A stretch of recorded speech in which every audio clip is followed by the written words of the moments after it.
Okay, my friends, here it is. This Saturday morning live stream at the Garden Like a Viking headquarters, Zone 5/6, Northern Indiana. Hope you guys can hear me. Let me know if this mic is working.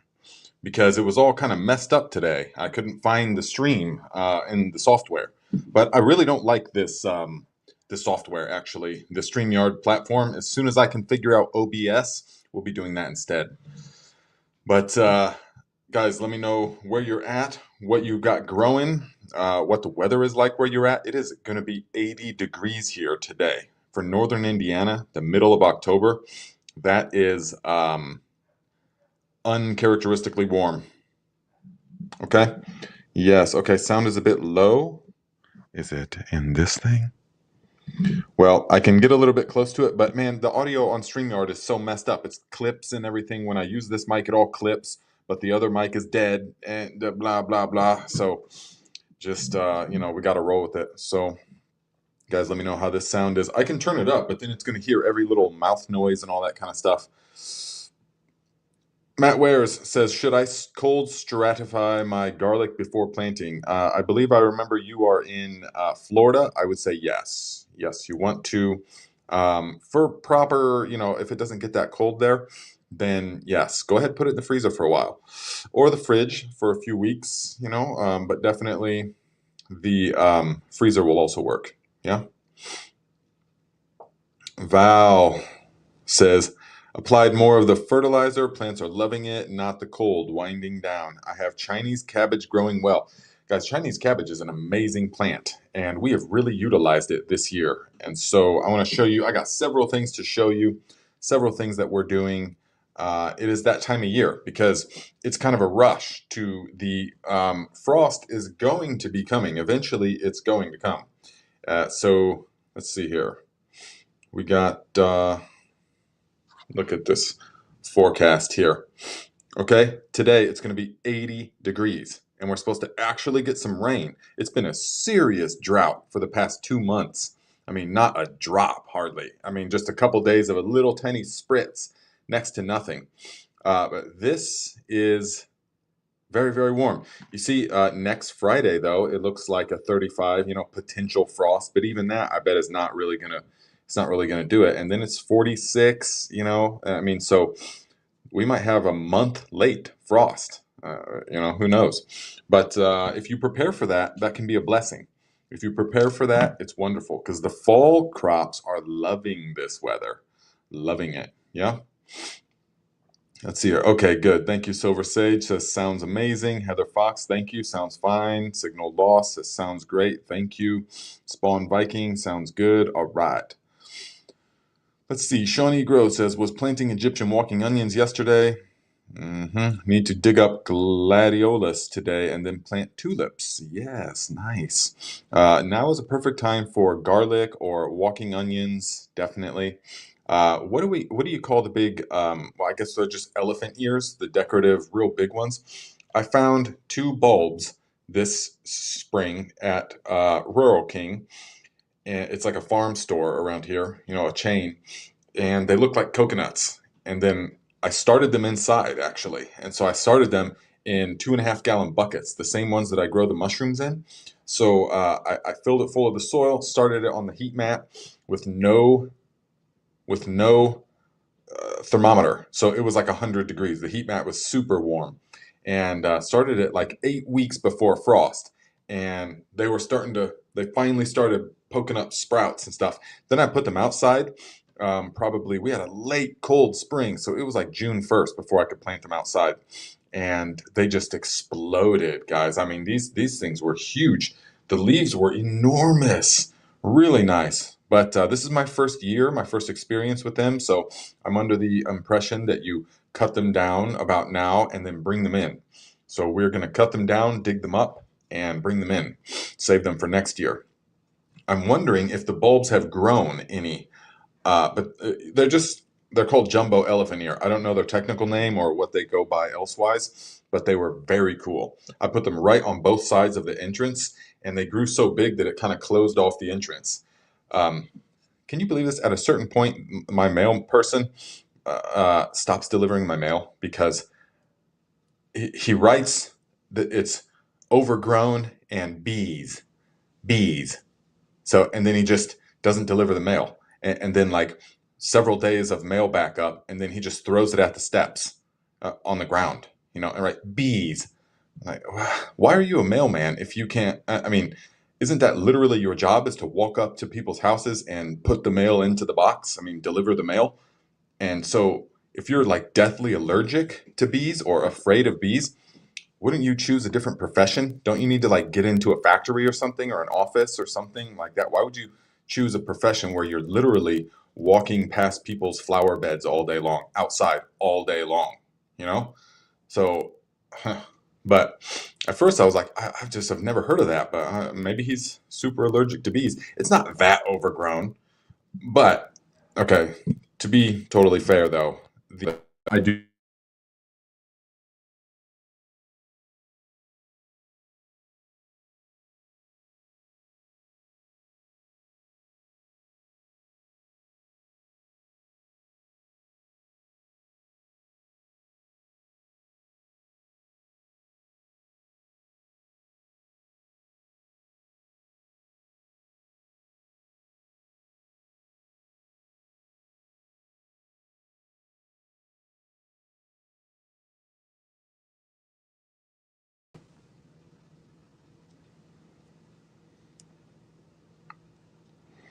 Okay, so let's see. Am I here? Am I here? Can you hear me? Am I here? Yes. So hopefully this thing works and it's the right. Okay, sound is back. All right, good. Thanks. So as I was saying, to be fair to the mailman, although still, you need to choose a different job if you're allergic to bees, you can't deliver the mail.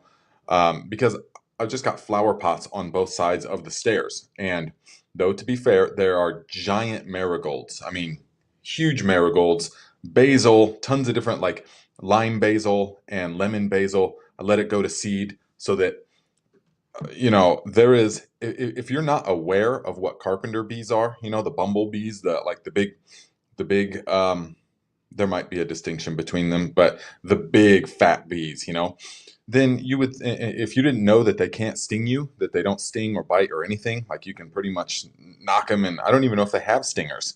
But they're absolutely like harmless. I mean, maybe if you're like they're wrestling them and smacking them around or try to eat them or something, I don't know. But I've never once had an issue with those big bees like that.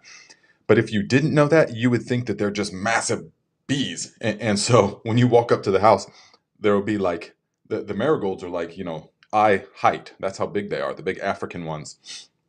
So you'll walk up to the house and then you'll startle one of those bees and it will sound like an aircraft is taking off. It's a boom, boom. And so, I mean, fair enough, but it's just bees. And if you're that allergic to bees, you need to educate yourself on the ones that are most aggressive. The ones that are the problem are those little yellow jackets that are actually technically wasps. And all they want to do is kill you and eat you. That's what they want to do. They just want to eat you. And I know this because when I feed Shiva, the cat, I've been feeding her outside all summer, and she eats raw meat and raw chicken, raw beef liver, raw heart, stuff like that. Sometimes egg yolk, sometimes a little splash of raw milk or cream, raw cream, actually. Uh, she's amazingly healthy, beautiful coat. I'd never brush her, that kind of thing. And sometimes she will, because I give her the chicken leg frozen, 100% frozen, and she just sits there for hours and works on that chicken leg. So I mean, it takes her hours to do it because it's rock solid, it's frozen. And but she gnaws that thing away, and then by the morning time, sometimes she's just like exhausted, from gnawing on that thing for hours. And there's a little bit of meat left, and so I will go out there like in the morning and see her, and there's like some meat left on the bone, and the yellow jackets are there. The yellow jackets find it as soon as the sun comes up. The yellow jackets find it, and then within like 30 minutes, they've stripped that bone clean. I mean, clean. There's nothing left on that bone, not cartilage, nothing. Those bees eat it all. And so that's what they're like. They're not the nice little honeybees and stuff. All they really want to do is eat you. Okay. Um, So let us see here. Let's see. Yes, Grateful Ed, that's pretty much true. I keep a positive attitude around bees and they leave me alone. Uh, they do sense that kind of vibration. I have noticed in life. They really do. To the people that start swatting them and stuff, those are the people that get stung, And then so it compounds on itself and they're like all afraid of them. Oh, no, because they sting me all the time. Well, because you swat at them and you're all just freaking out, panicking. Oh, oh, oh. But you need to just relax and chill and just be like a plant, you know, and just not do anything. But they are the best ones, the honeybees. They never mess with you unless you step on them. If they're like pollinating clover, if they're eating the clover in the yard and you step on it, then yeah. But honeybee stings can actually be really good for you. If you guys remember my stories of living in Greece, I lived in the seaside, ancient kind of seaside village. All the houses are made of stone and stuff. And I was teaching scuba diving there to the tourists that would come by from the resort that was like a ways away. And it was like package holiday resort tourists and stuff. And so, but then it was this old village, and there was a man there called Yorgo Mele, Honey George. And he knew everything there was to know about honey. He raised bees, and he was like as old as the mountains, and he just was one with the bees. And that's everybody called him Honey George, and he supplied the best honey. It was amazing. The best olive oil, all kinds of good stuff. But I spent lots of time with him on my 2 seasons I spent there. I spent lots of my spare time, free time with him, just learning from him on his hillside land that he had, several acres and stuff, olive trees, and he had like 100 hives, and he would care for them. So, and he could like speak the language of the bees. He understood like how the bees are thinking and how they're functioning and stuff. He was a little bit shot, of course, but at the same time he could understand. And it just big old white beard and stuff. And he spoke English decent. He used to be a sailor. And so he would tell me all these old practices that the ancients had, because they're very ancient, that country and that area. And he said that back in the day, that would be one of the greatest therapies that they would do, is that they would take the honeybees from the hive. They would take honeybees, pinch it by the wings, and almost like a type of acupuncture, they would purposely sting the patient in certain areas, and it would relieve pain, it would increase circulation, it would heal this or that. He had all kinds of things he would tell me that it would do, but that is how beneficial they can be. And there was a whole practice, a whole medicine, a whole art over purposely stinging in certain places. That was part of it, like an acupuncture thing. So that was also where I learned that, Honey George would just look at these bees. Okay, there was a road that crossed the property. Not that many cars, but it went right along the coast. So there was the springs down here by the Ionian Sea. There was the springs that fed into the ocean. And the bees would come from his property, cross over that road, and go to the spring. And Honey George, he spent enough time observing it all that he would watch it and he would notice that the bees were flying right from his property directly across the road to get to the spring, and wham, and getting hit by the cars. It wasn't a super busy road, but any bee deaths to him is too much. And so he was watching them, and they're crossing this road, and he was so concerned. I rode the bike there one day and was like, George, what are you doing? He's telling me, you see these bees, and they don't understand the danger of the cars in the road, and they're crossing the road directly. And so I was like, okay, well, what are you gonna do? He was like, here, come. And we went to the back of his property where there's another spring. There's all kinds of springs there, nice cold mineral water. And there's the type of bamboo that grows. It's really tall and around the springs. And so we cut down a bunch of this bamboo, like this thick, and we sharpened it, and we spent the whole day putting huge, like 15, 20-foot rods of bamboo, securing them into the ground, right in that narrow window in between the trees where the bees were crossing the road. So it forced the bees to go up over the road because it was another obstacle. And sure enough, it worked. We sat there and watched them bees go up over the road. And I was like, wow, George, that is really something. I mean, to be that in tune with them and to understand the way that they're thinking and flying, and to have that kind of care in his heart to go to that lengths, because he didn't want any dead bees. He would go out there on the road and just kind of like be mournful that there would be dead bees on the road. And so, because they were like his kids, in many ways. And so that's how in tune the guy was. And it was just amazing. It was amazing. There's countless stories like that, but those things teach you things. You never forget those kind of experiences, and they live with you forever, and they shape your worldview. They shape what you understand is possible, and the way that certain people are connected to the earth. It's just awesome. It's awesome.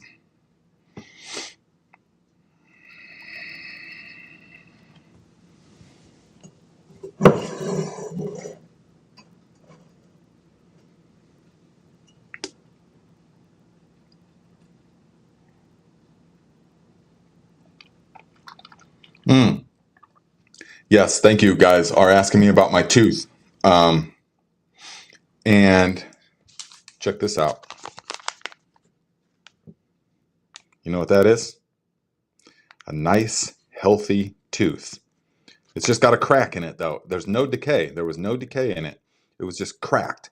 It was probably cracked from the motorcycle accident in India like 8 years ago, 7, 8 years. It's been bothering me for some time. Now I know what it was. But turns out it was a cracked tooth. And it was like eating away the bone. And it was starting to get infected and stuff. So they had to pull this thing out, guys. The crack, the endodontic saw it, and he was like, oh, man. Okay, so we missed that. Bad news. That's got to come out right away. I was like, what? We can't even try and save it? He was like, no, it's way beyond trying to save. I was like, oh, well, that sucks. Okay. It wasn't as bad as I thought.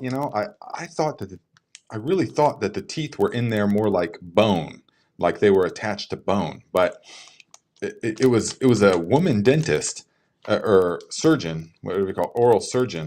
I mean, very small. It was not like a big muscular person, is what I'm trying to get at. And all of them were ladies. And so I thought they were going to have to get out like pry bars and stuff and a little chisel and stuff like that. But they numbed me up real good. And then came in, was like, all right, we're going to go for it. And I was like, okay, go do it. Let's do it. Let's get it over with. And she was just like, okay, you're going to feel some wiggling. Oh, it's out. I was like, what? And she was like, okay, yeah, you see it? And I was like, hey, can I have it? She said, sure. Yeah, back it up for him. So, wow, man, that was way easier than I thought that it was going to be. But pretty much right away, I mean, by the next day, the pain was gone. That was just a few days ago. The pain was gone. But guys, this thing was it was debilitating. You can't do anything. When that kind of pain is just, oh man, nonstop. It just didn't go away for like 3 weeks.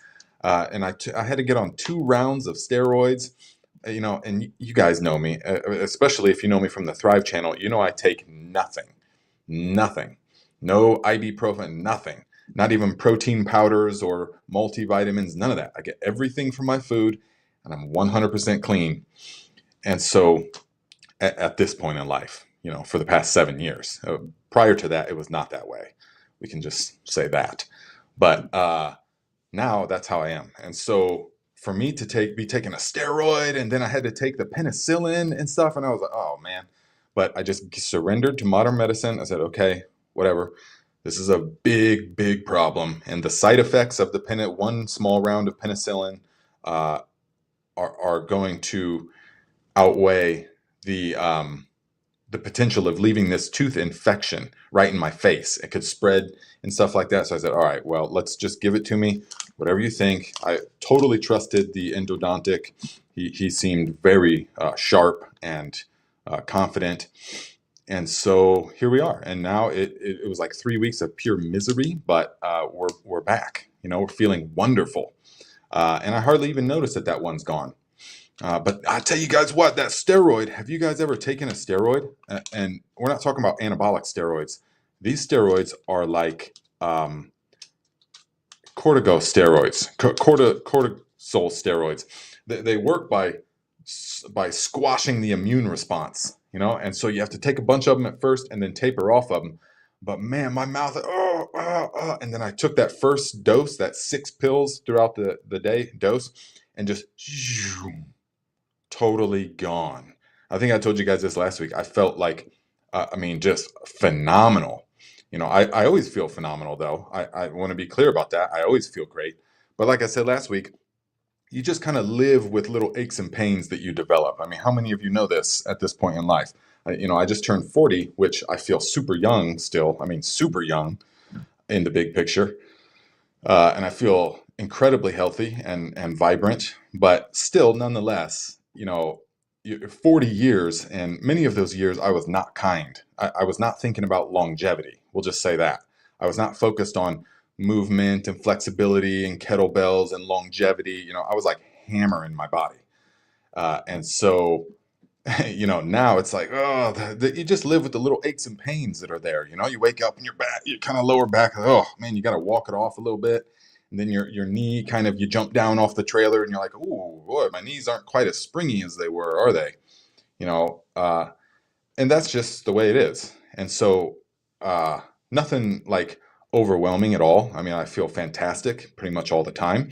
But taking that steroid, it was like, oh my gosh, there was zero aches or pains. I mean, I felt like an 18-year-old body again, just none. There was no pressure point in my back. There was no ache in the knees, spring in the step, just phenomenal. So it was like some kind of forbidden fruit. I've never experienced anything like that. And I experimented with a lot of stuff in my life, but I never experienced something quite like that. Although I'm very in tune with my body now, I understand, like I feel everything now. I'm very, very acutely aware of my state of being and consciousness. So that could be a big part of why I felt the effects of it so amazingly. But as with any drug or substance, you have to give it all back. Once the drug's gone, you have to give it back. It's not yours to keep. It's just a window into a little experience. And so you have the experience, and then I got off the steroids and it all came back, so here we are. So if I'm just saying that because that blew my mind with them steroids, guys. And but it all turned out really well. We've got this souvenir here, and I hope that we don't have to pull any others for a long time. So my what I learned from that is, do not mess around with dental problems. Do not mess around with dental pain. If you've got dental issues, get them fixed. Don't be putting it off like I did. Don't be putting it off, okay? And thank you so much to all the people that reached out and said and told me all the different ways, folk remedies and things that they've done to heal the tooth pain, all the emails I got. I appreciate all that stuff big time, guys. But at that point, I was way beyond any of that. I mean, I was just like, I could hardly even see straight. There was so much throbbing pain. And so I was like, way beyond, this thing had to come out, And if I told you last week, it wasn't until the 22nd that I was going to get it pulled. But I called the endodontist and was like, dude, am I going to have to go to the emergency room or what? He's like, no. Well, I'll make some calls. And so he got me in the next morning. It was awesome. So here we are. So here we are.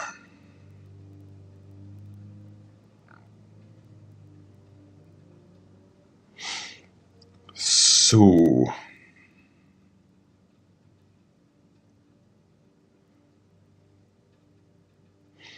shame, no more pain.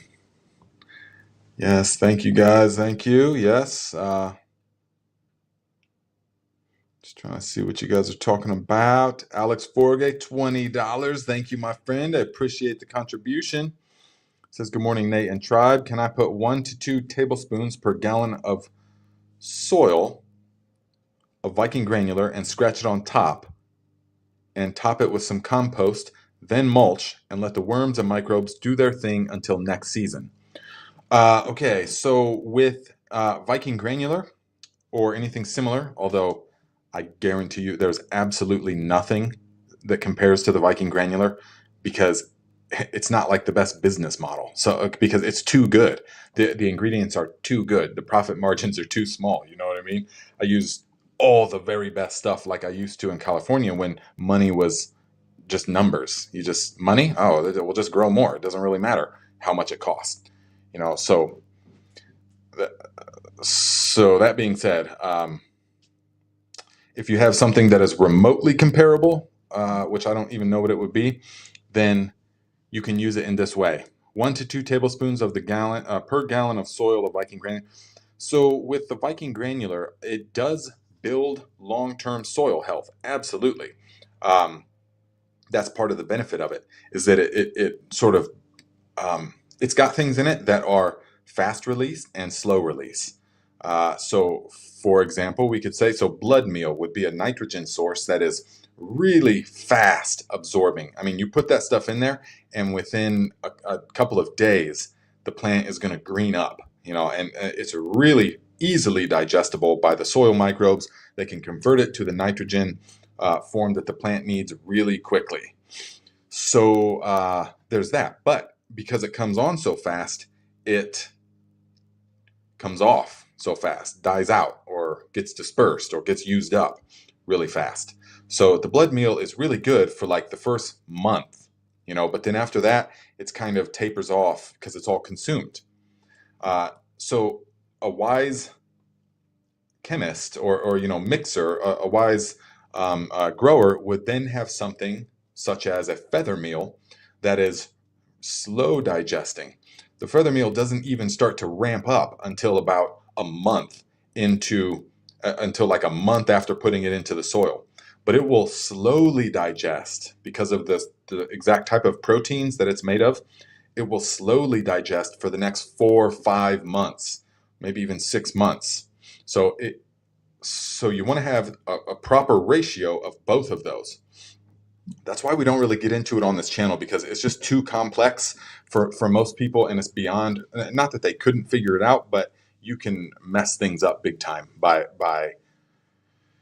because it's so concentrated. So granulars are so concentrated. So that's why you have to do it right. But I will go over all of that, what you need to know, in the upcoming growing course.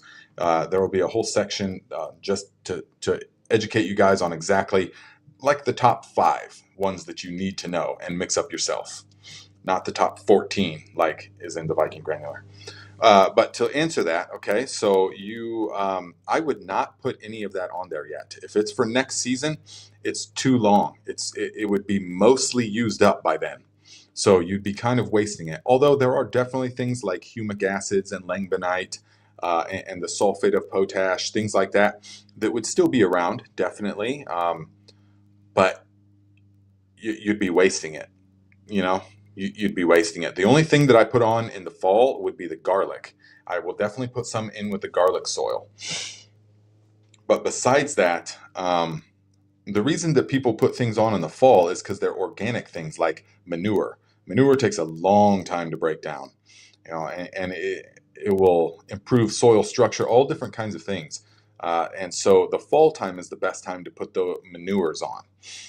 Compost or granular nutrients, springtime, because just the Viking granular is actually best used at time of planting, or maybe 1 week before. If you're going no-till, then like a week or 2 before. But if you're incorporating into the soil, as I recommend, then at time of planting. That's the only time, you just at time of planting. And it's designed in such a way where it will release the nutrients as the plant grows and needs them. When the plant's this big, it doesn't need a huge influx of stuff. But as it grows and expands, all that stuff's breaking down, becoming plant available. So, guys, if you could see the garden this year, it was mind-blowing. I mean, I still have 6-foot tall pepper plants still producing the peppers. It's just beyond belief. Like a little bit too much, because like I've said before, they can get a little bit soft, especially the leafy greens if you do too much, although it's hard to do too much with organic stuff. But so what I would do, Alex, in that situation is I would just mulch and then in the springtime, pull back that mulch, put in your granular, lightly incorporate it by hand or whatever you need to do.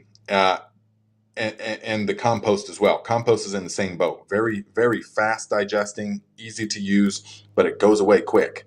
So um, that would be a unfortunate waste of resources. Unless you just have unlimited resources, then sure, go ahead and put some on in the fall time. But we're talking 6 months. We're talking at least 5 months. That's going to be long gone by then, most things, So that's what it is. I wanted to say I got let's see here. Gary Smith, $30. Thank you again, my friend. Have you harvested your sweet potatoes yet? So sweet potatoes are tricky. Sweet potatoes are pretty tricky around here. I can say that for sure. What I can say for sure is that the best sweet potatoes I ever grew was those years that I used the black trash bags and just pure leaf mold. Super fluffy, very low in nutrients, but good mineralization. And they're just huge, awesome bags full of sweet potatoes. And then a couple of other years had real good success, but the past few years I've been doing different experiments and stuff. This year, the soil was just too hard. We did it in just straight up unamended northern Indiana clay soil, and it was just too hard. So the sweet potatoes wanted to grow, but they're all just like twisted up into a knot. They just can't push out, So next year we're going to move it to the sandy plot. There's a plot with that's a lot sandier. We're going to move it there and see. So.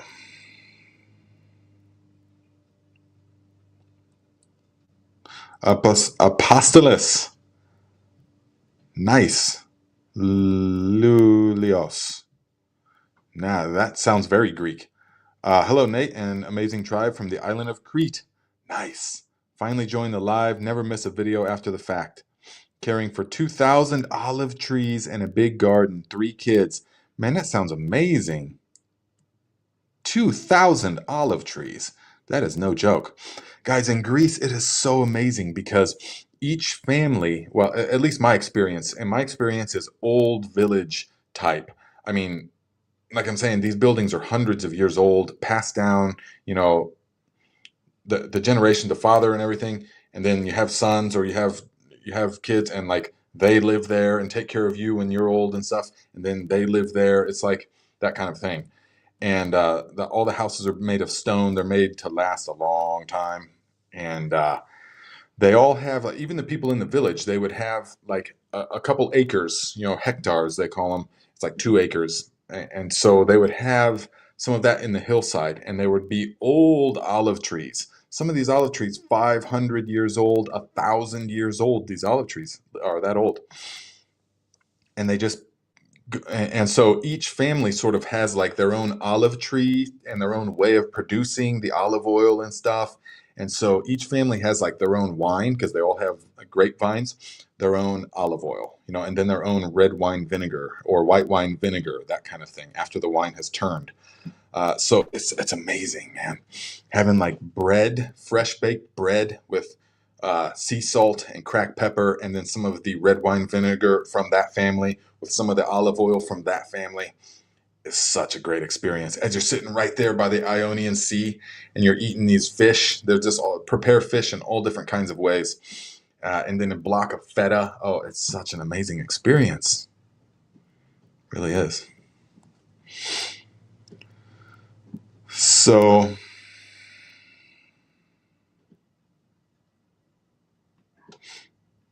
right. Yeah. Big Will Dog. That's right. It says interchangeable holistic versus modern medicine is fine as both have their places, no matter which side you tend to lean.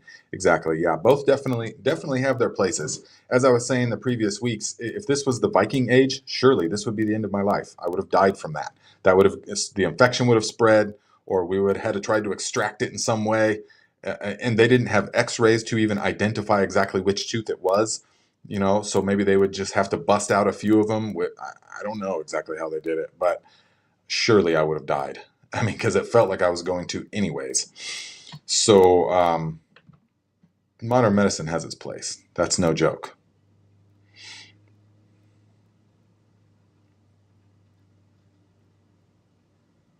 Can you tell me exactly how you pronounce that, though? Apostolis.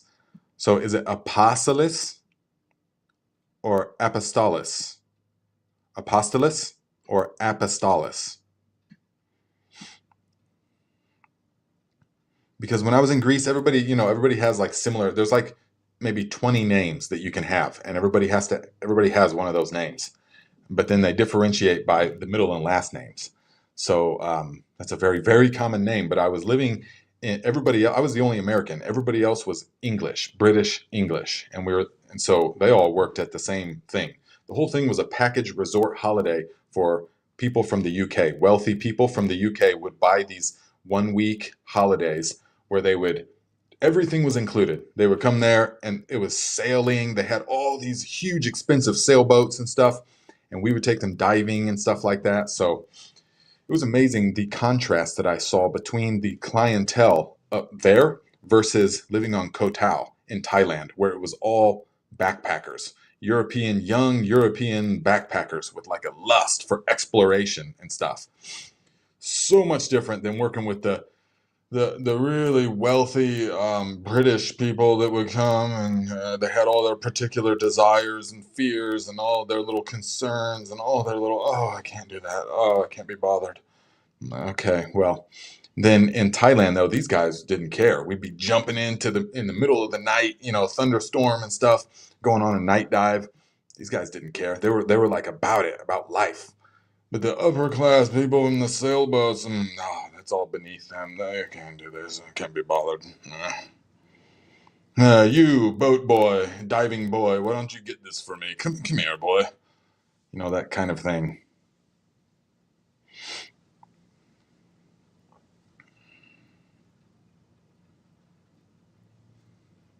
Yeah, colorblind gardener says mouth infections can kill you. Yeah, I do not doubt that one bit.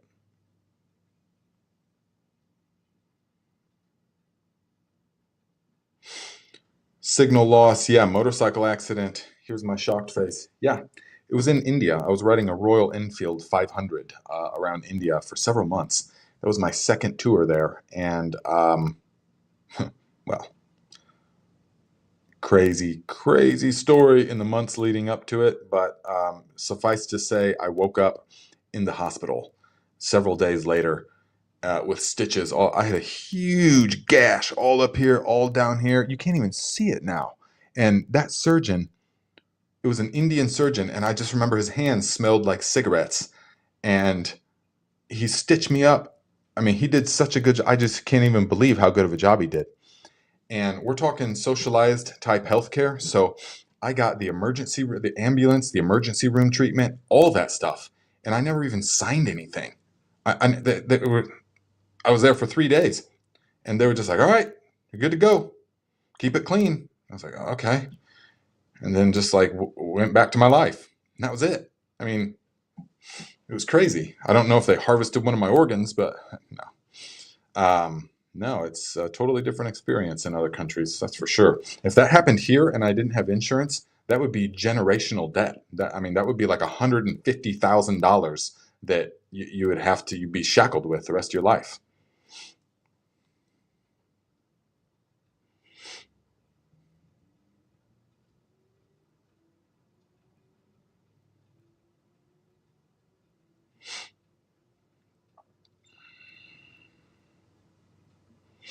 Matt wears the Viking granular. I would like to say yes, and I mean, I still got thousands of pounds of the raw materials in the shop, and so I need to.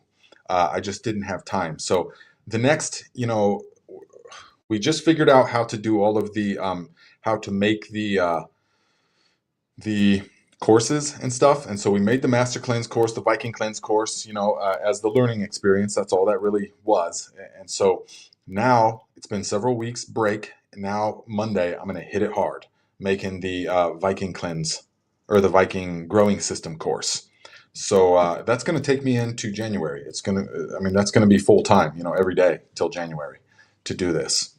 So once I get that and I have something to market and I have a digital asset, then I will start making content again, and it will just be different because the course will be made at that point. So now then it will be back to, I will make some of the fertilizers. I will start making content again, probably mid-January. I'll start making content again. Tons of good ideas, tons of good things I filmed. And yes, I will have time to make some Viking granular. I will let you guys know like before it's ready. And that way I will open it up on the website and then it's there till it's gone, you know?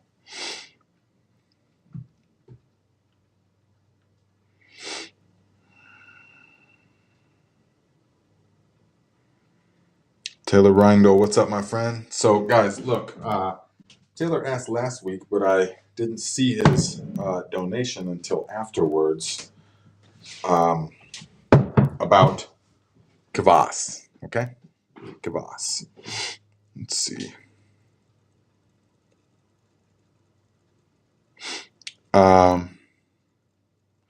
What grains? Pam says, "Oh, I wish I could get your grains. You people in America are just so fortunate to be able to purchase it. We are super fortunate. We can purchase anything here. I mean, virtually anything. Really nice. Really fortunate." Are you talking about kefir grains? It's been so nice with the kefir and the raw milk, and I've got the system down to where I can just keep them in the fridge for 2 weeks because every 2 weeks we get the raw milk from our co-op, the Amish. We got to deal with the Amish, and they provide us this amazing raw milk, raw cream, raw sour cream, kind of raw yogurt. It has to be heated to 110. But so we have these kefir grains, and so I've got the system down to where it doesn't get too sour, the grains don't go bad, and it's not a continual process where I got to ferment one little jar at a time. So when I get the gallon of raw milk, I pour it into a big fermenting vat, and then I pour in the grains, which I store in like one of these liter mason jars.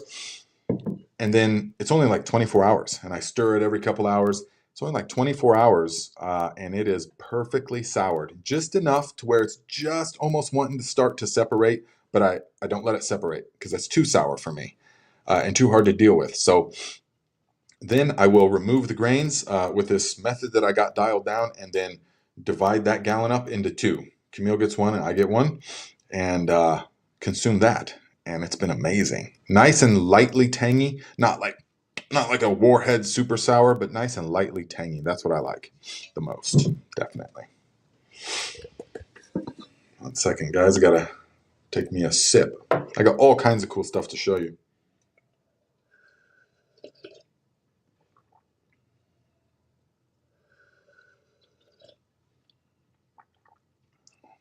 Trying not to sip on that tooth, you know, so it's got to be real delicate. Got stitches in it and stuff. My body heals super fast though, so it's like it's only been a few days and it's already pretty much healed. I'm very fortunate.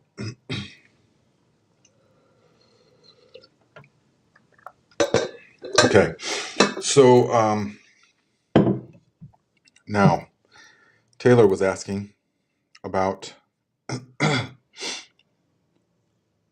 kvass. And the kvass is a wonderful thing. Super delicious tonic, right? Tonic meaning it's mostly meant to strain and drink. You can definitely eat it, of course. But it's primarily made for the juice, for the elixir. And we have put several different things in here. So I don't know how much of this you guys can see, but you see there how beautiful the color is? Look how beautiful the color is of this. So it's oh boy.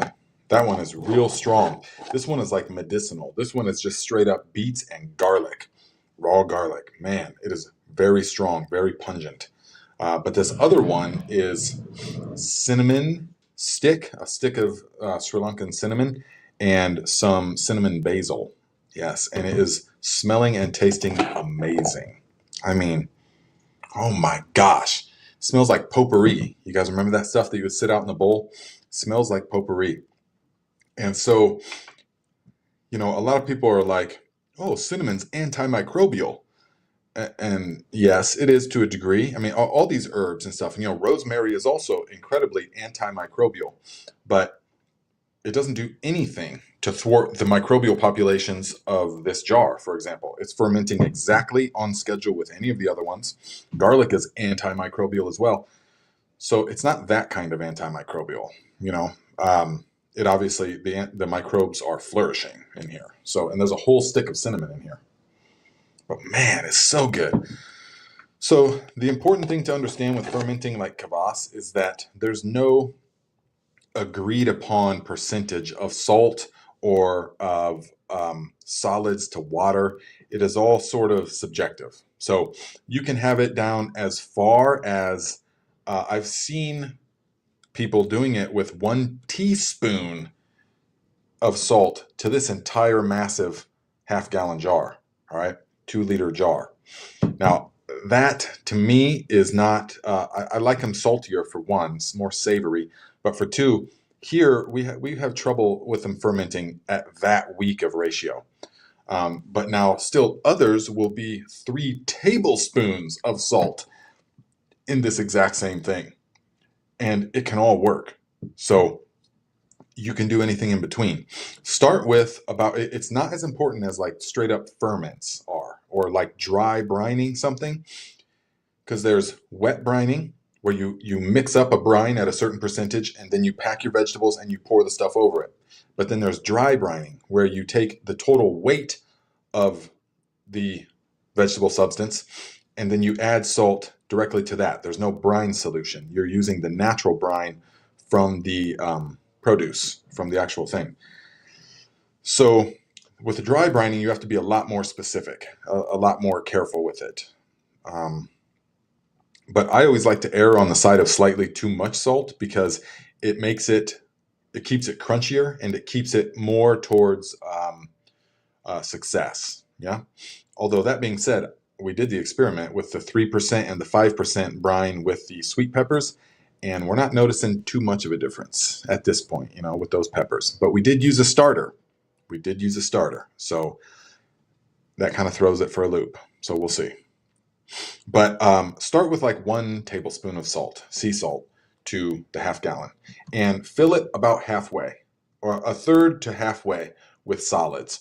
And beets are some of the best to use, and they make a wonderfully probiotic, tangy, savory drink that is just so delicious and so life-giving and so healing to the gut. Yeah, this will definitely. We have like 5 different kinds because we have another one with beets and sprigs of rosemary, like 3, 4, 5 sprigs of rosemary in there. And again, rosemary is antimicrobial, but it's bursting with microbes. So, so just kind of keep that in mind.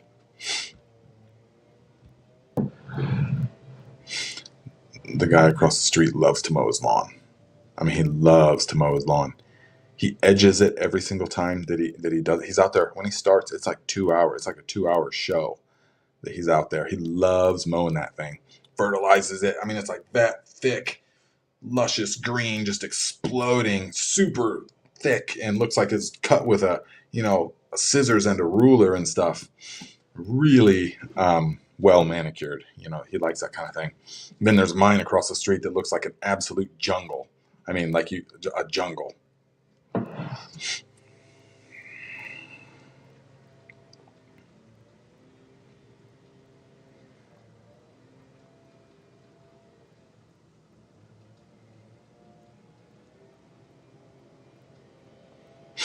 Val says, don't know how to care for my overgrown walking onions. When can I pull to eat them? Should I thin? Should I cut and save the top bulbs? All the above. I mean, they are. So here's the only thing. Well, they're very, very low maintenance. The walking onions, you pretty much can just let them go. You can pull them at any time. The best time to use them is in the first half of the season, though, because they tend to get kind of fibrous at this point in the season. So it's kind of past the point, although you could take the bulbils, the top sets, and you can pickle them definitely. I did that previously, and so they can be really good. You use certain spices and stuff like that. But the best thing to do is to, well, there's several things. You can either dig some of them up because they're dividing at the base as well. And you can still, if you slice them thin, you can still use them like shallots, basically, very concentrated. They're like a garlic shallot kind of thing. So you can do that. Give them to your friends, definitely. Give them to a co-op or something like that, or just give them away. That's one of the best ways to do it. But also, you can dig some of them up. Also, you can just at the end of the season take a weed whacker or a maybe scissors or shears and just cut them all, a few inches from the ground and put some mulch over them. You really don't have to do much. I mean, anything short of them getting actually eaten, they're going to be fine. But if they obviously if they get eaten, then they're not fine. They're gone. But anything short of that, they're pretty much fine. That you can be very, very, I don't want to say neglectful, but the only thing that will really happen if you never did anything to them and just let them keep growing and growing and dying and growing and dying, then the thing that would happen, they would keep growing for several years, so long as they didn't get overrun by weeds.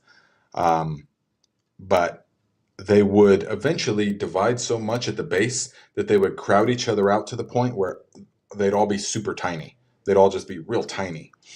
And that's kind of not really desirable for the eating and stuff like that. So other than that, I mean, they're very low maintenance, and there's no way it gets cold enough to kill them where you're at. So you're really not going to have to worry about them.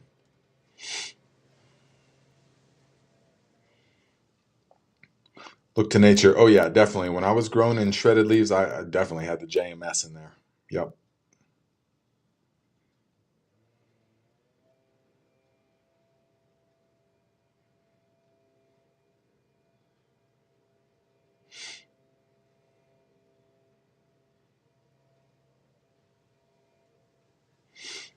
Big wheel dog. It's like potato, potato, potato, potato.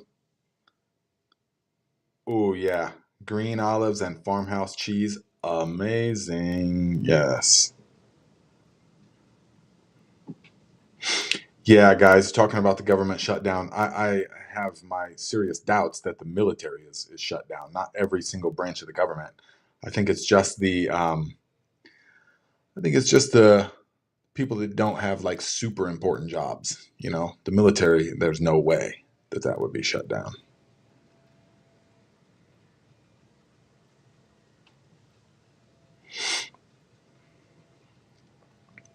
St. Max, you can plant anytime between Halloween and Thanksgiving. Yeah. I mean, you can plant now, but you run risks. You run risks. You don't want them to get too big. Um, you don't really want them to get too big for all different kinds of reasons. So if you do it between Halloween and Thanksgiving, you just want them to be a little sprout like that, poking through the mulch. They're very forgiving, though. I mean, you can do it in the spring if you had to, and I have several years and gotten great results. But by far the best is the fall time. And especially if you're going to use your crop that you just grew to plant your next crop, you want to plant them in the fall, definitely. They will be bigger, store longer, be better in the fall, for sure. I'm just saying it can be done in the spring if you do it right.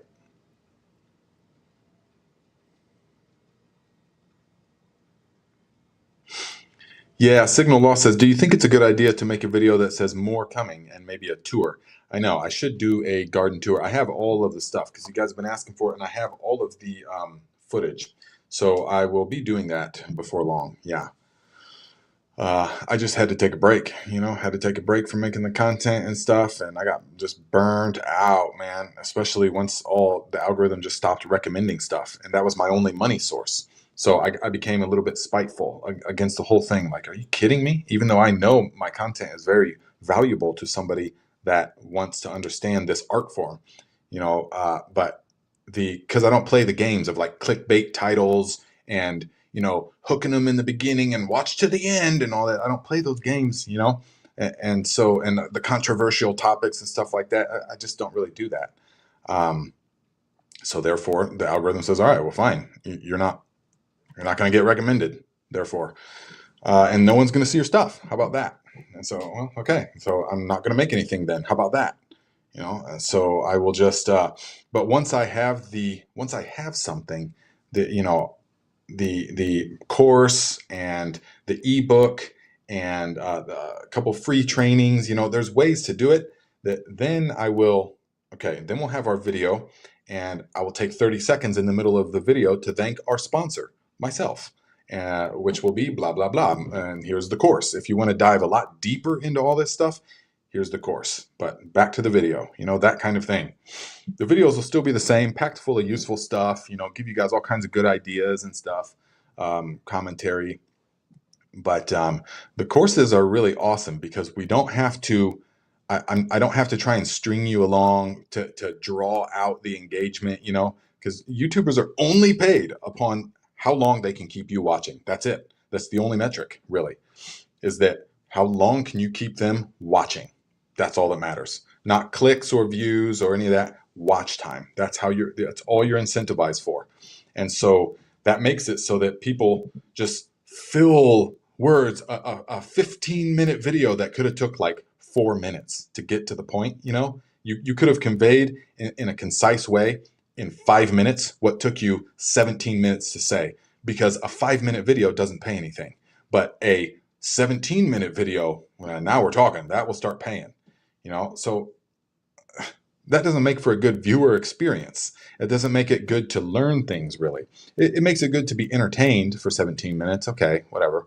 But how many of you have watched YouTube videos where it's like, please get to the point of the reason I clicked on the video? But they got to ramble on because they got to get that watch time, So in the courses, we don't have to do any of that. I guarantee you, I can convey to you a tremendous amount of value in like 8 minutes, in a concise way. So that's what it's all about,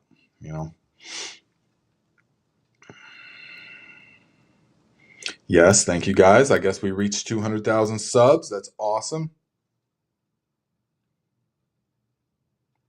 Oh, Pam. Okay, you're talking about the yes. Okay, granular, the Viking granular. Okay, yes. Now I understand. Yeah, no way. Oh my goodness.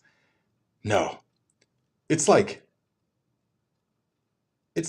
85, $90 to ship that to California. I mean, just the shipping before you get into any costs of anything else. Some of them were over $100 to ship. And that's with the business rate and all this nonsense. So that's why dealing with the shipping companies is what made me just totally get burnt off on the whole thing. Just forget it. Forget it. Not even worth it at this point. But like I said, if I had a person that I could say, hey, I'm going to pay you X amount per bucket, mix them up, ship them out, bam. I would pay them well as well. They would make good money, but there's not that person right now in life. So eventually, probably, because it's a wonderful thing, and I love sharing it with people.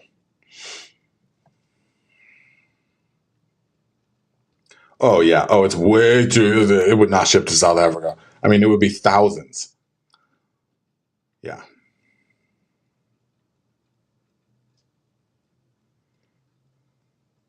B. Hendrix, I haven't been on Discord in a while because I actually turns out that when I make the courses that I can't, I'm not going to use Discord as the community. The Discord will be the free community, but the private community of course members and of that where I will be most active is on the platform where the course is hosted. It's all integrated into the course. It's just too difficult. It's too much to try and integrate the Discord platform into the courses.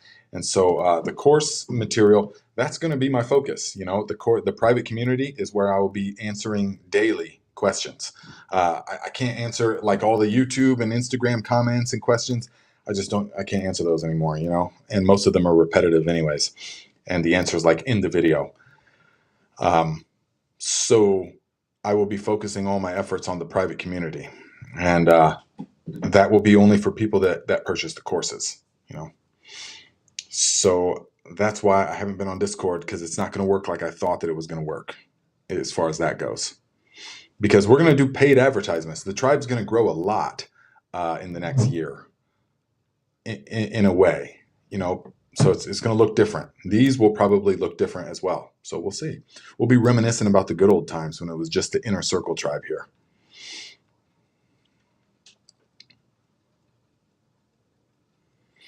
Yes, Lee. When that time comes, I will let you guys know. Okay. Yeah, we have many people that pick up multiples. Yeah, no problem. When that time comes, we'll let you know. Last year we were selling them for $220. That includes shipping, which now seems insane. It should be $220 plus shipping, but then it would be getting into $300 for the bucket, and that just seems like that would be like the only way to really make money at it, though.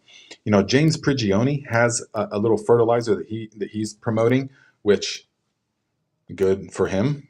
Absolutely good for him. Use that platform to do that the best that you can. But I looked at the ingredients list. Okay, yeah, it's probably good. It's no Viking granular, but it is.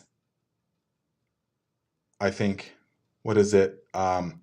10 pounds. So, okay, 10 for. It was I think for 5 pounds, $65. I did the math. He sells it in little 5-pound bags, I think, for like $65. Don't quote me on it, but I did the math, and it would be $650 for the 40-pound tub that I was selling for $220, including shipping. His doesn't include shipping. I was like, man, taxing. But he's got his face on the front, and he's got 2 million followers, and so he's selling it. He's selling a bunch of it. It's marketing. Everything is about marketing. Everything. The whole thing is about marketing. So it's, that's working for him. That's good. But I just I couldn't live with myself if I was charging that much to my people. But that's how you would make money. It's business, so it's like, well, where's the line,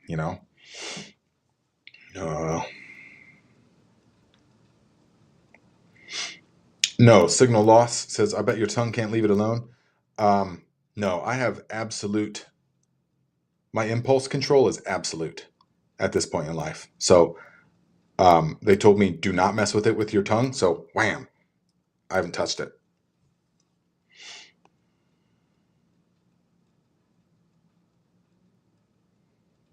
Matt Wares, don't worry about that. Some of it, it reacts. I think it reacts with the copper in the. It might be the allicin in the garlic reacts with the copper in the water in certain waters. I forget the exact chemical reaction that's happening.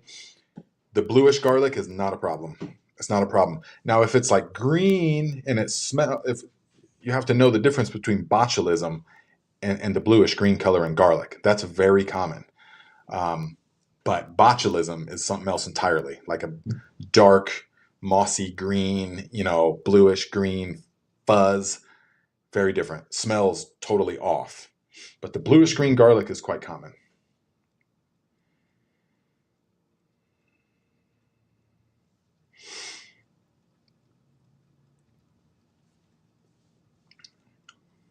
Abu Yakub, hello, my friend. Yes, thank you. Hope that you are having a pleasant day, blessed as well. Yeah. Fantastic. You successfully made 3 versions of kvass. That's what we like to see. Sylvia Flores, hello, my friend. Good to see you here. I haven't seen you in a while.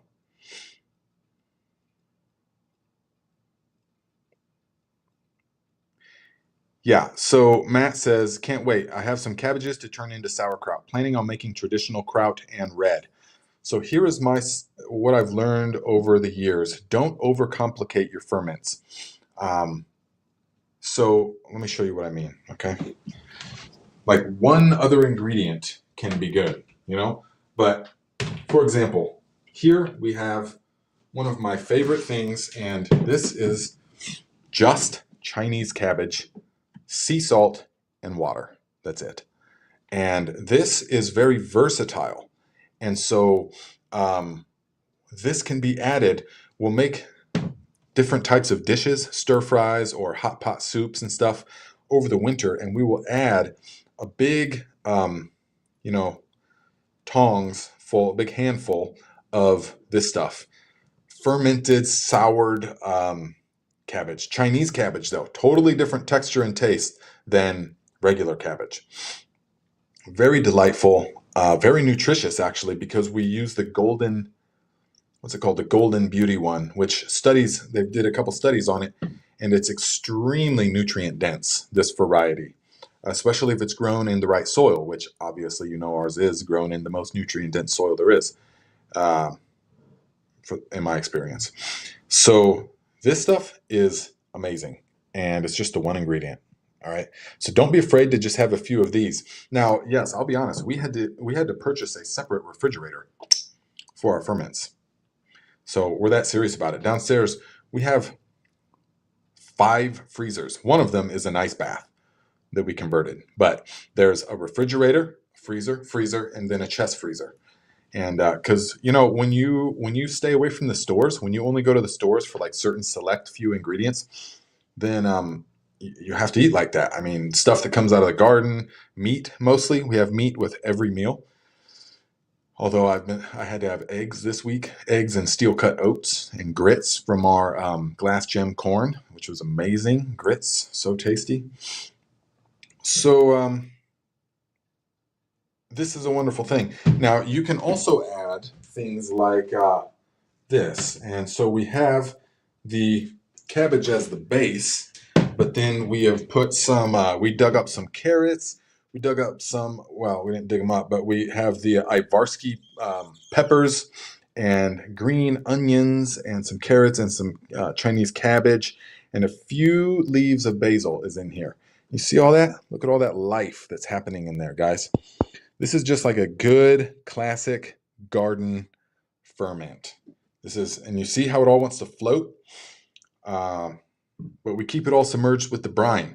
I love brine fermenting. It's so much more forgiving and so versatile and stuff. So imagine this, guys. In the middle of winter, we will be able to pull this out and have fresh, raw, crunchy, tasty garden veg.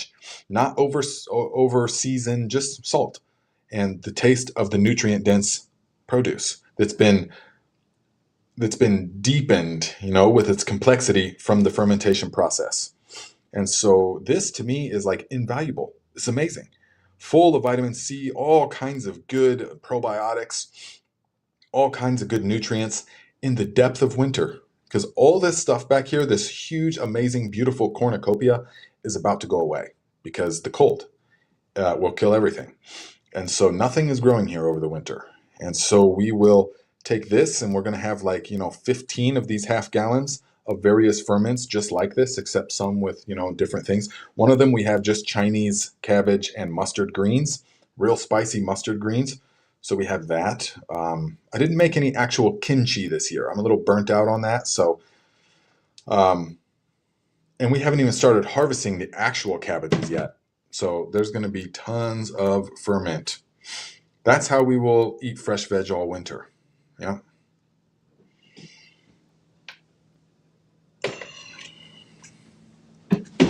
One second.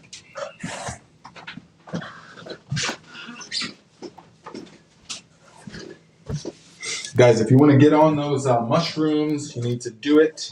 You need to, if you guys want to learn how to do the mushrooms in the bucket, okay?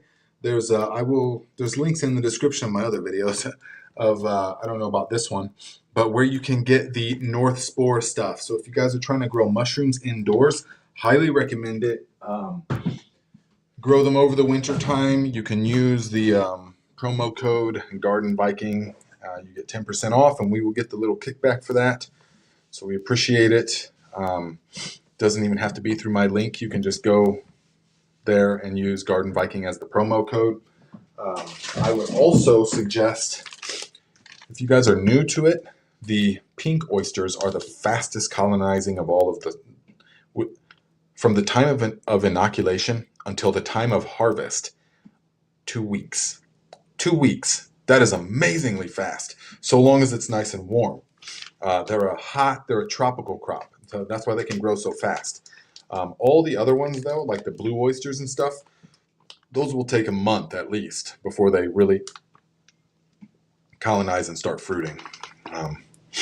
But we're about to have a bunch of rain and some cooler temperatures here, so hopefully the wine caps are going to fruit again. Those were delicious. Those were just like huge portobello mushrooms.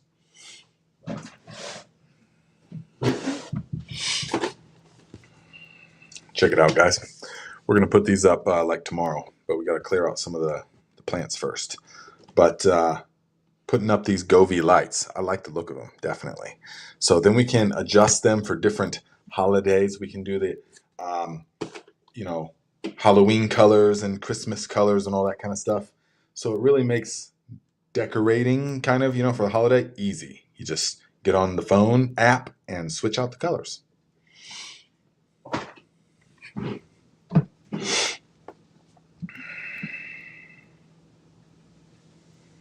So, listen to this, guys. Listen, okay? I get these messages all the time, like between 3 and 7 a day in the height of garden season, garden influencer season, which is like really the springtime. I probably get a dozen a day among other stuff. But listen, okay? So I get this, a thought about your video is the title. And then, hello there. I collaborate with the Febreze team and have followed your remarkable shows on YouTube. Your innovative voice has connected with many viewers. We really appreciate how you share authentic content that encourages followers to return for more.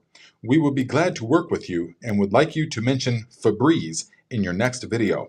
Could you please let us know your integration rates so we can plan a productive partnership that showcases the benefits of Febreze? If helpful, please also include your media kit. Kind regards, Febreze Partnership Department. Okay, so that's nice. Thank you for that offer. I'm flattered that you want to, work together. Of course, these are automated, but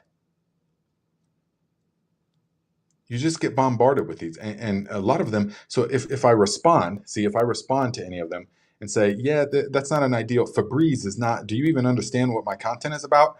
Febreze is not. My audience is not going to care about that. If I even said that in a polite way with a response, they would send me immediately back. May I ask why? Why do you not think that we're a good partnership? And then I would, if I responded back again and said, well, because I'm a gardening channel and Febreze is like a chemical that I'm trying to not promote. I'm trying to promote the opposite of what you guys, the product is. And then they would say, they would email me back again. This time it's an actual person. They would email me back like, well, we just thought that you wanted to up-level your game, but apparently you don't want to reach more viewers. I'm like, what? So I just, and if I respond again, they'll respond again with some other kind of nonsensical, almost aggressive kind of thing. That's why I'm like, so I just don't respond to any of them. I can't anymore. So it's so bizarre. So, okay, could you guys imagine that? That I'm sitting there out there in the garden and I'm just like, but today I want to take a minute to thank the sponsor of today's video, Febreze. Thank goodness I have my Febreze for when my compost pile starts smelling like putrid stench of death, I can just spray the Febreze all over the compost pile. Or when my fermented cabbage starts smelling like dirty socks, I can just open it up and douse it in Febreze. Thank goodness I have my Febreze. Link in the description for a $2.50 thing. Had to sell 5 million units before you can make the rent for the month. My God. Okay, guys.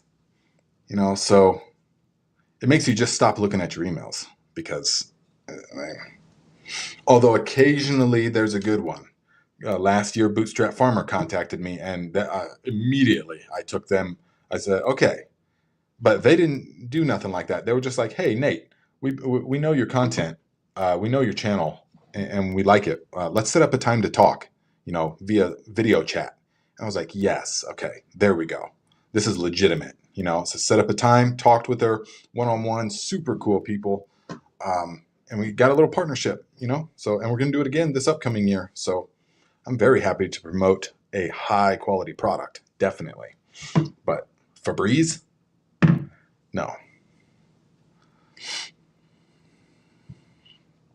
So, see, Febreze just got a free shout out.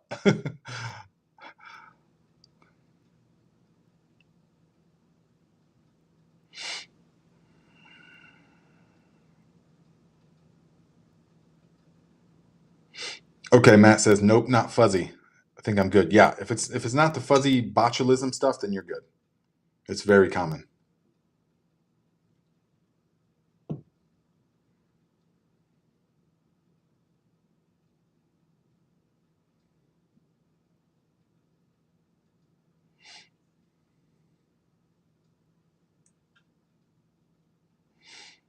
So,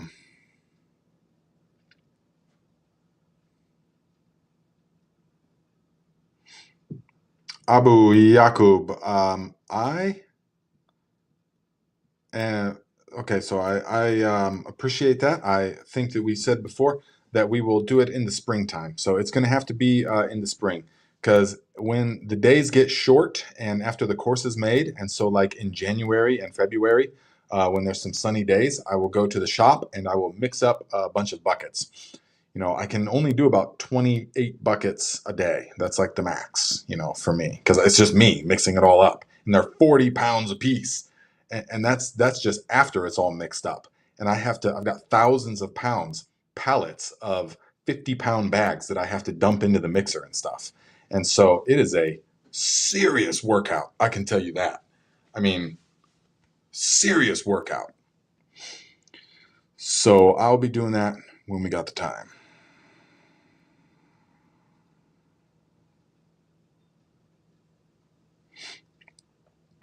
Megan says, Nate, what are some of your new favorite varieties that you grew this year?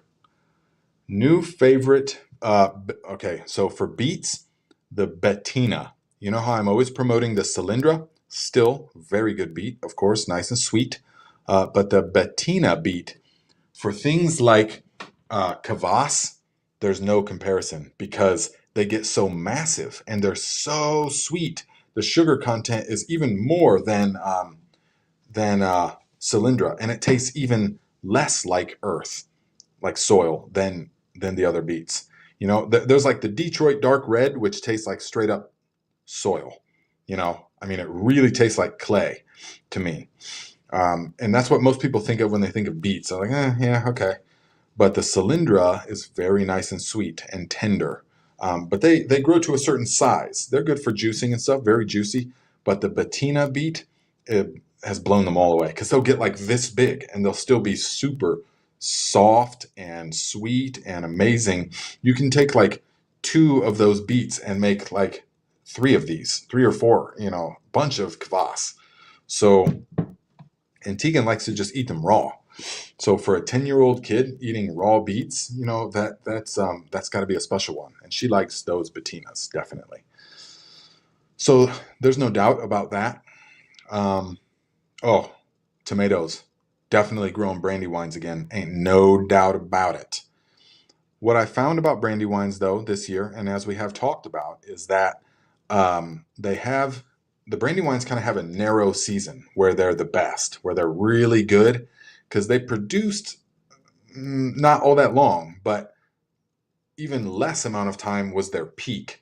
Even though they were producing and ripening, towards the end they were like mealy and just not very good. But in the beginning of the season, they were like one of the first to ripen. They were super delicious. So brandy wines, and then obviously the Viking tomato, which we still don't know, and we're not gonna know exactly what kind it was. So because of the mix-up, so it's just Viking. So that, without any doubt, growing that one again because it produced probably double the amount per plant of any other tomato. Besides like the cherry tomatoes, of course, probably double the amount of tomatoes, but they also stored the longest of all the tomatoes. Once they were off the vine, they kept good and firm for a long time, longer than any other of the tomatoes. And they were meaty and the flavor was amazing. So we will definitely be growing those again.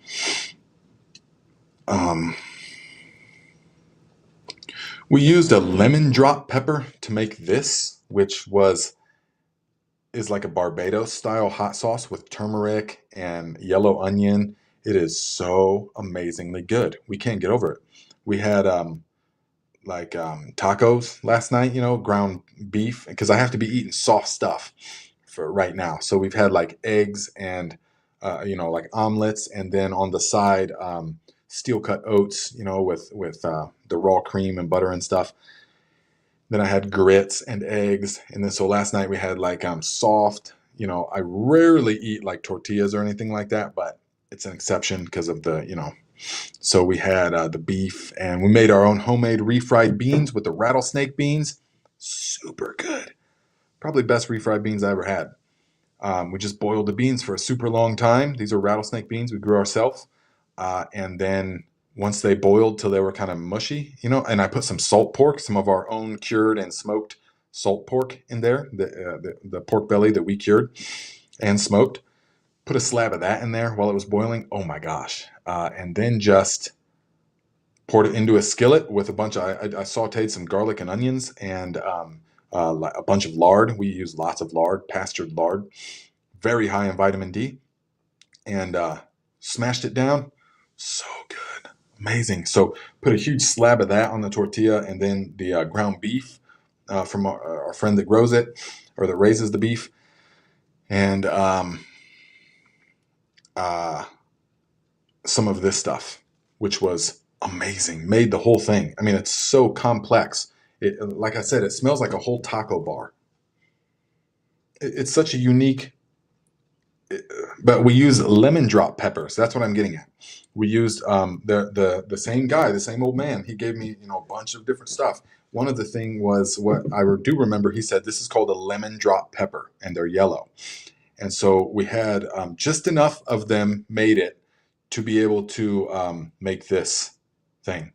And so we use those lemon drops, and really good. I like having different colors of ferments, because the eyes like to eat too. So this, for example, is just cayenne peppers and sea salt. That's it, mashed up.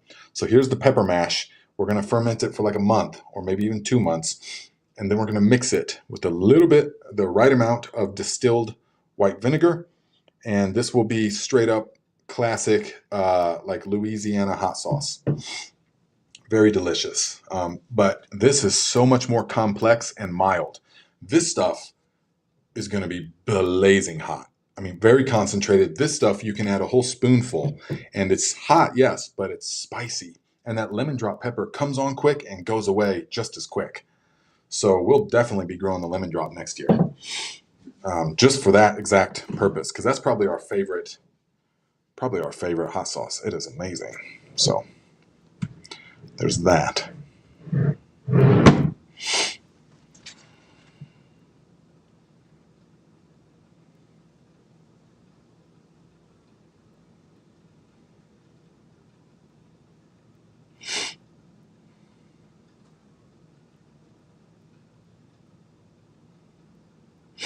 Awesome. Apostolus says, thanks, Nate, for the great knowledge you share and also the tribe. Yes, gardening for 20 years now with big success, but the last 3 with all of your help. The garden is super productive. Always keep learning. That's what we like to hear. Good. Nice.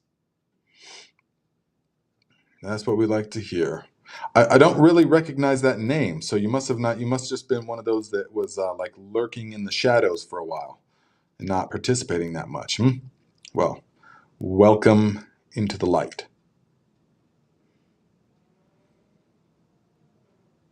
Yeah, basically. So cooking with Shelly, yeah, that's all there is to it. It's you just chop up the raw beets. Here's all you got to do. If you guys want to make kvass right now, as soon as this is over, fill a jar, whatever size jar, a third full of chopped up beets, like playing dice size. It doesn't matter that much. Don't chop it up too fine though, because it'll ferment too fast and kind of it goes bad in a way. Kind of like gets alcohol-y. You want it to be in like playing dice chunks, not Vegas dice chunks, but like just regular playing dice. Fill it a third full. It could even be a half full. And then pour in a brine that is 3%. So you can figure that out if you want. If you have a scale, take 1,000 grams of water and then add 30 grams of sea salt to it. You know, that's the easiest way to do it. So and dissolve that, you know, and then pour that in there, and that's going to be amazing. So it might seem, but then you let it ferment. I like to let it ferment for like several weeks, because some online people you'll see 3 to 5 days. For me, it's still too salty and it doesn't taste right. I like it to be sour and digested by the microorganisms. Now, make some regular kvass with just beets, but also you can experiment. Put a little bit of carrots in there, but keep it simple. Don't put the kitchen sink in there. You know, don't put too much in there. Just keep one other ingredient: beet, and then a couple of strawberries. We did that one, and a couple basil leaves. We did do that one. Very good. But you could do beets, a sprig of thyme, and then another one: beets, a sprig of rosemary, beets, some blueberries. You know, beets, and then, you know, take it from there. As far as lemon, basil, mint. Oh yeah, we need to do a mint one before the mint goes away. Definitely, that sounds amazing. So therefore, we're going to do beets up to here, handful of mint leaves, and then the brine. That's what we're going to do, and let it ferment for 2 to 3, 4 weeks even, and then strain it off and put it in the fridge, and then sip it. Yep, you just sip it, and yeah, you can definitely eat them.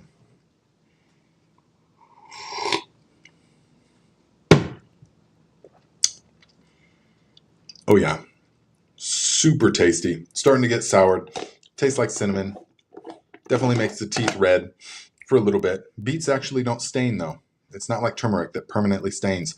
Beet will come out of everything.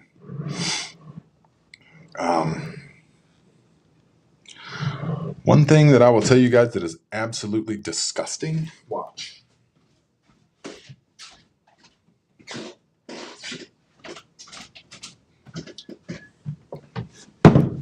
I probably showed you these before, and the guy told me, he was like, "Oh yeah, you make these and they are just amazing. The brine is just divine. They're ruby radishes, you know, so red radishes in a brine solution." Now, guys, this smells like this is such a foul, off-putting smell. It reminds me of being. It's not off. It's not dangerous. It's not gone spoiled. But the smell is like the worst part of being in wrestling when I was in high school, in the back part of the locker room that never got cleaned, and people would throw their old disgusting wrestling clothes that were soaked in sweat and ringworm and all that kind of stuff, and they would be fermenting in a locker for like, you know, several weeks, and then you'd open it. Oh my god, that's exactly what this smells like. Okay, and so and it's what it tastes like too. And so me and Camille try one, and we're just like, spit it out. It is sickening. So I wouldn't recommend this one unless you like that kind of thing, in which case, good luck. But this is just beets and radishes and brine. Supposed to be super delicious. Absolutely disgusting. We will be getting rid of this. And when it was fermenting, I got the first signs when it just filled the entire house with the putrid stench of old wrestling gear, you know, that kind of thing. I was like, oh man, that does not smell desirable. That does not smell edible. That does not smell like something. Could you imagine having people over and you're like, hey guys, yeah, so cook dinner for your family, and you just like some friends come over and you chop up a few of these, put them on there as a garnish. Oh yeah, oh, the brine is divine. And you give them a little saucer full of the brine, and everyone's just looking at each other like, oh my God, I can't possibly eat this. What is this? It would have ruined the whole dish. And you're just, oh yeah, these are good. You could do that as a joke. Oh, guys, you gotta try these. Take one out and give it to them. They would, oh my God, you eat this? Whoa. You know, they would be alarmed. It's not spoiled though. It's not like rotting at all. It's perfectly preserved. It's just the nature of the radishes is foul.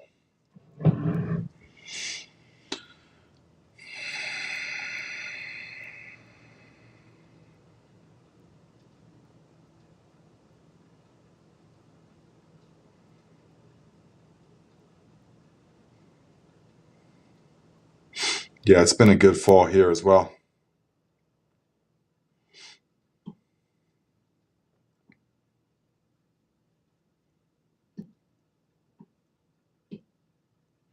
Oh yeah, definitely.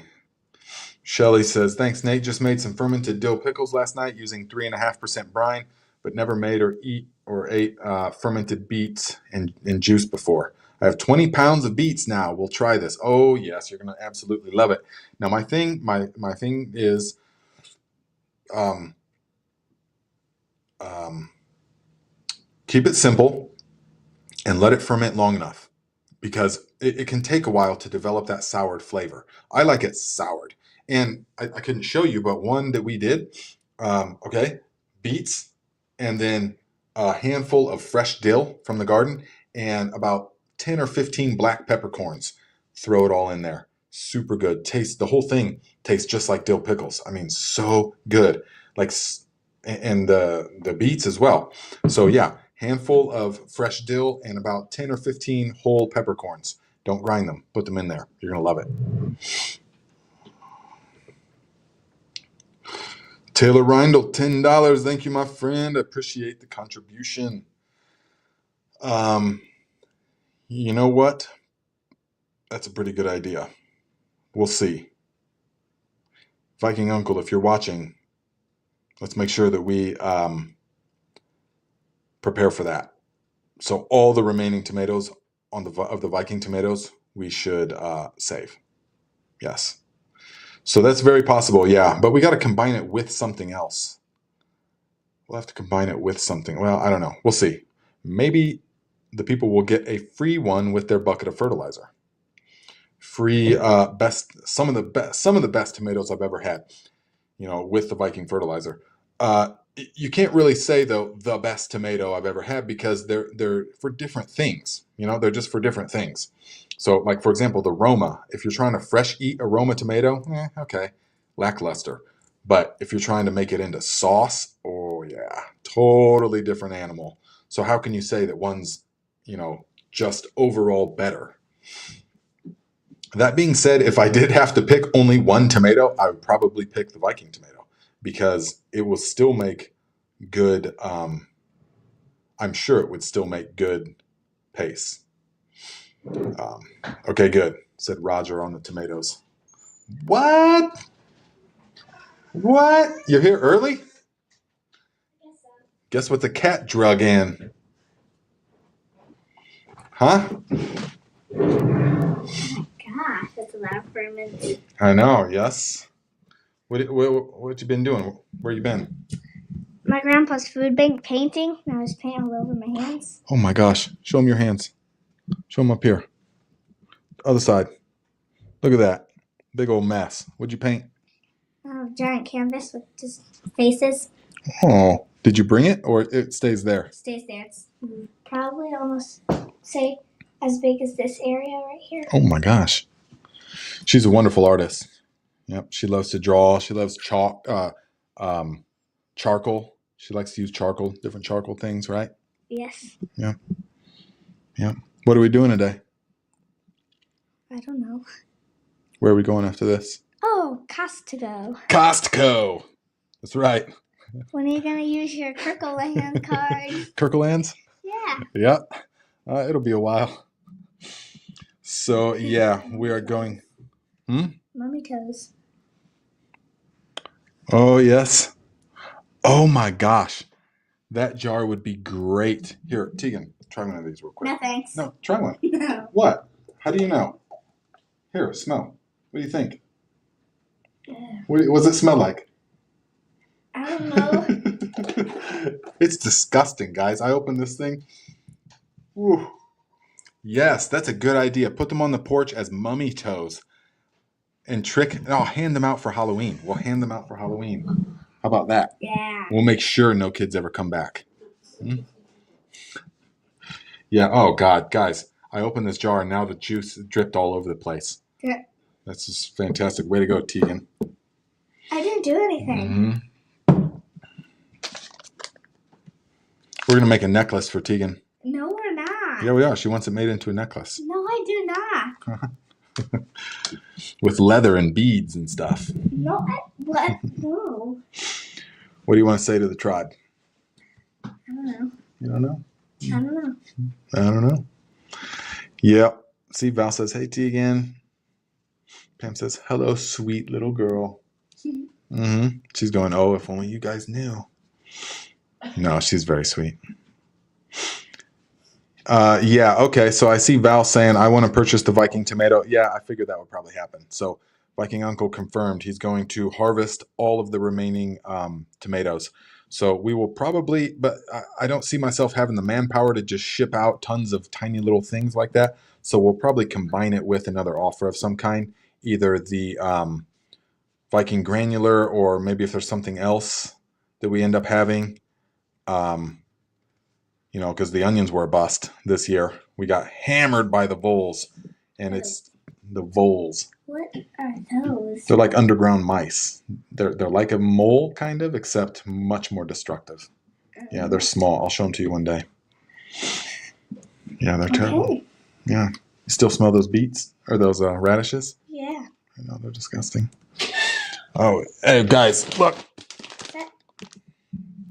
If we got ham hock. No, it's a ham hock. Her friend gave us an offset smoker, and so we're just started using it. But look at this ham hock. Smoked it with some of the cherry and hickory wood that we use for the sauna. And now we're going to use this thing. Super delicious. I mean, just right now, it smells like a campfire. So good. We're going to use this thing to make a huge pot of collard greens. When we go to Costco, can we get swordfish? They don't have swordfish at Costco. Her favorite meal is swordfish. We make it. We have to go to Trader Joe's for that. We should do that, though. Stop by and get some swordfish and tuna. Yeah. But no, if we go to Costco and they have it, we're going to have wild sockeye salmon. That's every time we go to Costco like this, we like to have, if they have it, we like to get the sockeye salmon. We've made it so good on those cedar planks, guys. Oh, man. Yeah, it goes swordfish.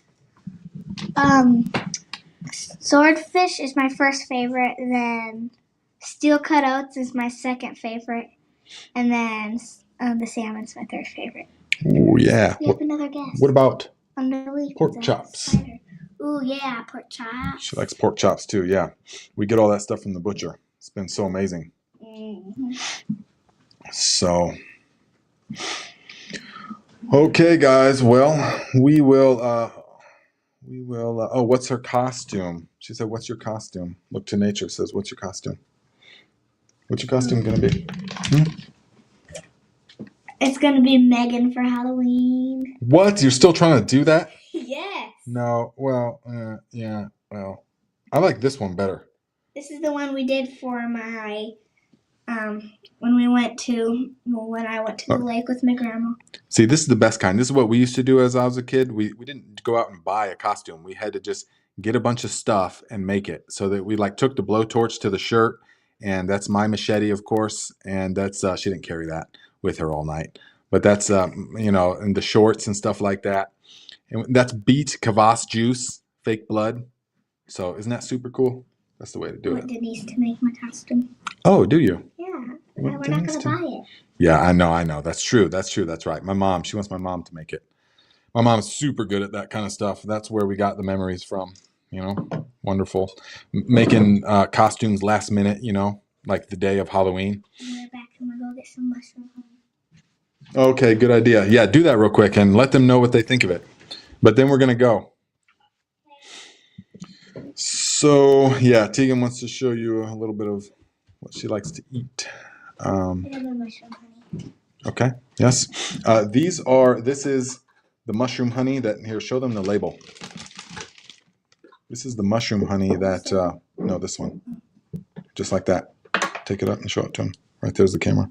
Yep, earth nectar. The stuff from North Spore, the honey with 5 different mushroom extracts in it. So here's the gauge. Do a review, Tegan. Let us know what you think. What's the consistency like? She's like, good. Don't be shy. Okay, now what's the flavor like? Mushrooms. No, you gotta go. See? What better advertisement could you want? So it is really good. It tastes like umami kind of honey. Really good. And so, One more thing. We gotta do the She Legit. okay, go ahead.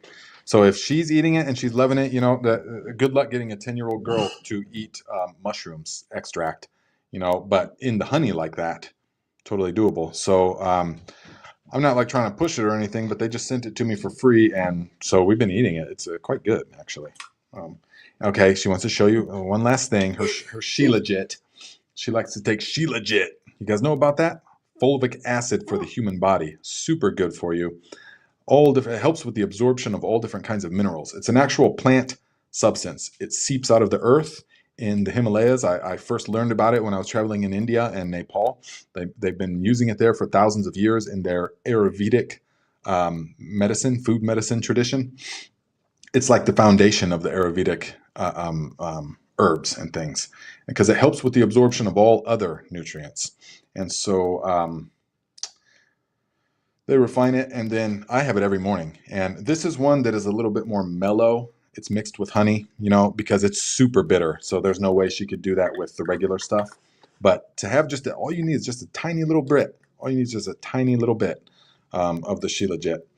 And helps absorb all the other minerals. Very good. Yeah. So Manpreet Kaur says, "Hey Tegan, so sweet and learning from you. Or learning about taking She Legit, huh?" Vegemite, yeah. Vegemite, yeah. Salty stuff. The Aussies love the Vegemite. Yeah, Melvina, Febreze is nothing but chemicals. I know, yeah. That's why we're not going to be accepting that sponsorship. So, all right, guys. Well, okay. One more. Thaj. Is that how I say it? Thaj. I'm in zone 6. We have had our first frost. I'm shutting down the garden. What fertility should I add, and should I cover with landscape fabric? Okay, so let's just say, what do you have available? If you have manure, add manure now. That's the time to do.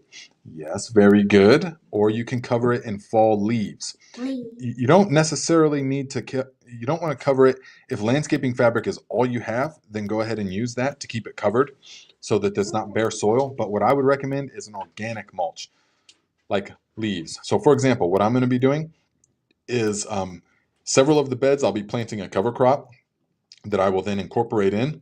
But then several of the beds will just be covered with a thick layer of straw.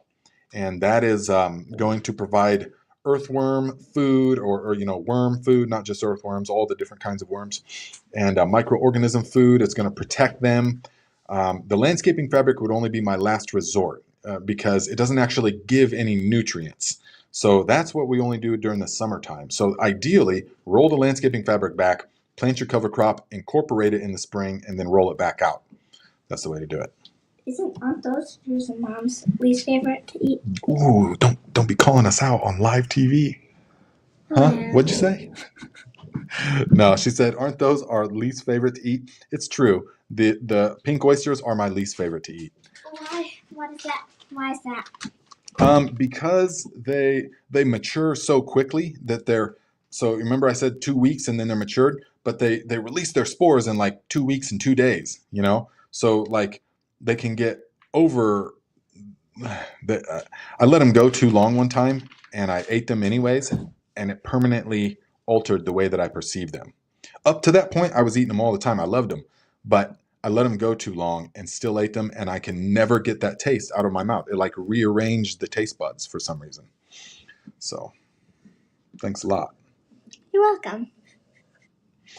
All right, we're gonna get going to Costco, guys. Samples. So, yeah, that's the only time she gets to eat garbage. Samples for dinner. No, not samples for dinner. Oh yeah, and the landscaping fabric keeps squirrels, also the cats, guys. Remember, Shiva's been a total terror in the garden. The landscaping fabric, obviously, she hasn't dug any of it this year.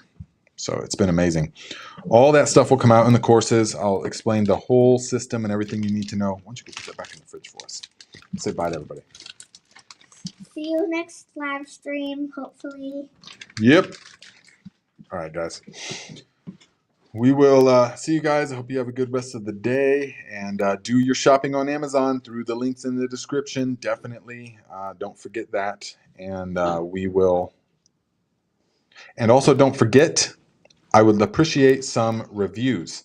Not here, not in the comments here, but actual email them to me. Gardenlikeaviking at Gmail.